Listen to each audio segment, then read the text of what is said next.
ದಿಟನ ಪರೋ. ಹೌದು ಮಾವ, ಏನ್ ಮಾಡೋದು, ನಿನಗೆ ಮೊದಲೇ ನಮ್ಮ ಅಪ್ಪನ ಮೇಲೆ ತುಂಬಾ ಗೌರವ ಅಲ್ವಾ. ಅವ್ರೇನೋ ಹೇಳಿದಾರೆ ಅಂತ ನೀನು ಹ್ಞೂ ಅಂದಿರ್ತ್ಯಾ, ನೀನ್ ಒಪ್ಕೊಂಡಿದ್ಯಾ ಅಂತ ಅಷ್ಟೇ. ನಾನು ನಿನಗೋಸ್ಕರ ಒಪ್ಕೋತಾ ಇರೋದು. ಇಲ್ಲ ಅಂದಿದ್ರೆ ನಾನೇನು ಒಪ್ಕೋತಾನೆ ಇರ್ಲಿಲ್ಲ, ಗೊತ್ತಾ?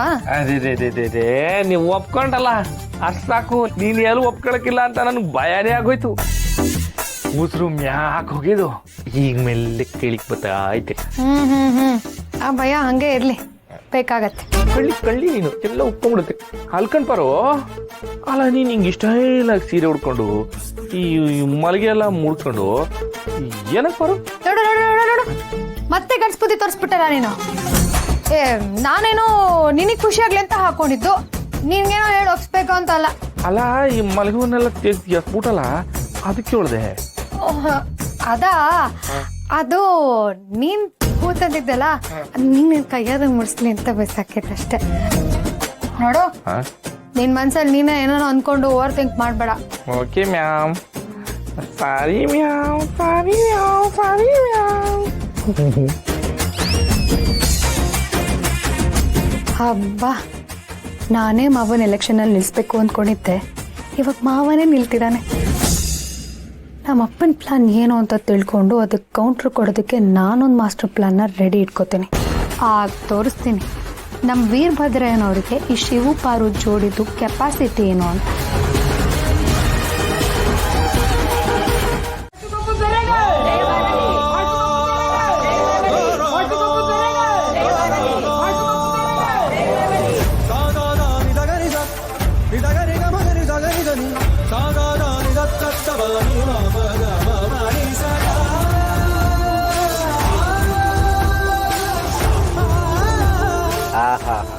ನೋಡ ನೋಡ ಎಂತ ಚಂದ ನೋಡ. ನಿನ್ನ ಮುಖನ ನಾಯಿ ನೆಕ್ಕ ಅಂತ ಹೇಳೋಣ ಅನ್ಕೊಂಡ್ರೆ ಹಂಗೆ ಹೇಳಕ್ ಮನ್ಸಾಯ್ತಾ ಇಲ್ಲ. ಯಾಕೆಂದ್ರೆ ನಿನ್ ಮುಖ ನೋಡಿದ್ರೆ ನಾಯಿ ಕೂಡ ತನ್ನ ಮುಖನ ಆ ಕಡೆ ತಿರ್ಸ್ಕೊಂಡು ಹೊಂಟೈತದ. ಎಂತ ಚಂದ ಚಂದ ನೋಡ. ಏನೈತ್ಲಿ ಚಂದ ಅಲ್ಲಿ?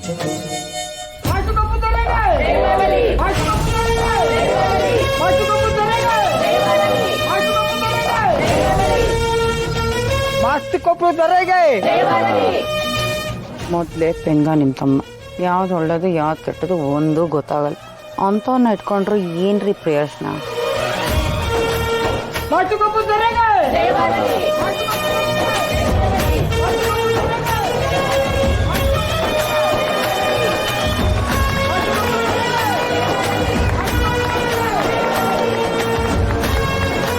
ಎಲ್ರಿಗೂ ನಮಸ್ಕಾರ.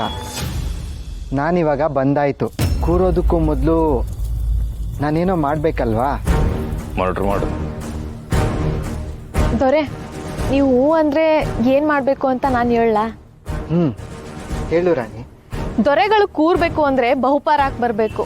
ಆ ಸ್ಥಾನದಲ್ಲಿ ಅದನ್ನ ಕೂಗಕ್ಕೆ ಜನಗಳಿರ್ತಿದ್ರು ಅಂತೀನಿ. ಕೇಳಿಸ್ತಲ್ವಾ ಸೋಮಣ್ಣ? ನಾನು ಕೂಗ್ಬೇಕಾ? ಹೂನ್ಲ, ನೀನು ನಾಯಿ ಕಣ್ಣಂಗೆ ಕಂಡಿದ್ದಿ ಅನಿಸ್ತದೆ, ಅದಕ್ಕೆ ಬೊಗಳೋ ಅಂತವ್ರೆ. ಕೂಗು. ಇಲ್ಲ, ನನ್ಗೆ ನೆನಪ ಹಾಕಿಲ್ಲ, ನಾನ್ ಕೂಗಿಲ್ಲ. ಮುಖ ಎಲ್ಲ ಕಿತ್ತೋಗಂಗ್ ಹೊಡಿತೀನಿ. ಹೋಗ್, ಹೋಲ್ಡನ್ ಈಗ ನೆನಪಾಯ್ತು. ಕೂಗ್ತೀನಿ.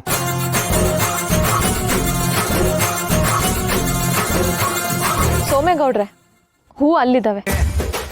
ದೊರೆ, ನೀವು ಹೋಗಿ.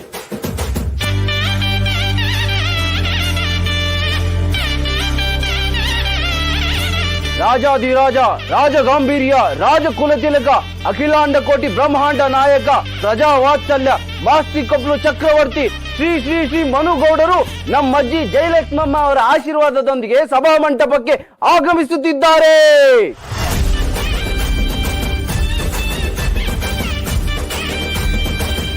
ಮಹಾಪ್ರಭುಗಳಿಗೆ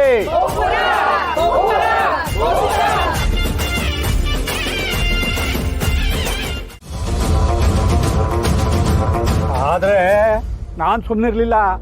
ತುಂಬಾ ಸಿಟ್ಟು ಬಂದ್ಬಿಡ್ತು. ಏನ್ ಸರ್ ಮಾತಾಡ್ತಿದ್ದೀರಿ? ನೀವೇ ಅಲ್ವಾ ಅವನಿಗೆ ನಾಮಪತ್ರ ಹಾಕೋದಕ್ಕೆ ಹೇಳಿದ್ದು. ಈಗ ನೋಡಿದ್ರೆ ನೀವೇ ವಾಪಸ್ ಹೋಗಂತಿದ್ದೀರಲ್ಲ, ಏನ್ ಸುಮ್ಮನೆನಾ ಇದು? ಜನ ಸುಮ್ಮನೆ ಬಿಟ್ಬಿಡ್ತಾರ? ದೇವಿ ಪುತ್ರ ಅವನು. ದೇವಿ ಪುತ್ರ ಅದೆಲ್ಲ ಆಗಲ್ಲ ಸರ್ ಅಂತ ಅಂದೆ. ಅದ್ರ ಏನು ಮಾಡೋದು ಶಿವು? ದೊಡ್ಡವ್ರವರು ಮಿನಿಸ್ಟ್ರು ಅವ್ರು ಹೇಳ್ದಂಗೆ ಕೇಳ್ಬೇಕಾಗುತ್ತಲ್ಲಪ್ಪ. ಯಾವುದಕ್ಕೂ ನೀನೇ ಒಂದು ಸಾರ್ತಿ ಮಿನಿಸ್ಟ್ರ್ ಜೊತೆ ಮಾತಾಡ್ಬಿಡು. ಛತ್ರಿ ಮಿನಿಸ್ಟ್ರ್ ಫೋನ್ ಮಾಡ್ಕೊಡು. ಏನ್ ಮಾಡ್ತಿದ್ರಿ ಮಾವ? ಏನ್ ಹೇಳ್ತಿದ್ದೀರಾ? ಅಲ್ಲ ನಾನೇನು ಇದನ್ನ ಬಯಸ್ಬಿಟ್ಟು ಮಾಡದ್ನ? ನೀವು ಹೇಳಿದ್ರಿ ಅನ್ನೋ ಒಂದೇ ಒಂದು ಕಾರಣಕ್ಕೋಸ್ಕರ ನಾಮನೆ ಸಾಕ್ಬಿಟ್ಟು ಬಂದೆ. ಇವಾಗ ನೀವು ವಾಪಸ್ ತಗೊಳ್ಳಿ ಅಂತ ಹೇಳ್ತಿದ್ದೀರಾ. ನಾವು ವಾಪಸ್ ತಗೊಂಡ್ಬಿಡ್ತೀನಿ ಮಾವ, ನನಗೆ ಯಾವ ಬೇಜಾರು ಇಲ್ಲ. ನೋಡಿದ್ಯೇನೋ ಛತ್ರಿ, ನೋಡಿದ್ಯೇನೋ ಎಂಥ ಮನ್ಸು ನಮ್ಮಳಿ ಎಂದು. ಸಾಲುಗಾರ ಸುಮ್ಮನಿದ್ರು ಸಾಕ್ಷಿಗಾರ ಸುಮ್ಮನಿರಲ್ವಂತೆ.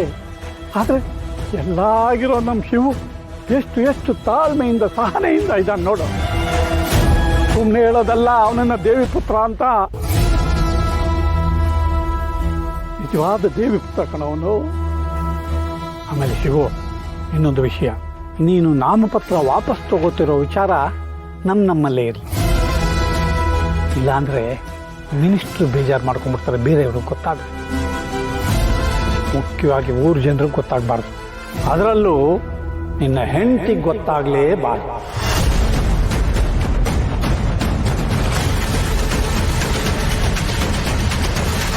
ಸರಿ ಕಣ್ಮ, ನೀವು ಹೇಳ್ದಂಗೆ ವಾಪಸ್ ತಗೋತೇನೆ.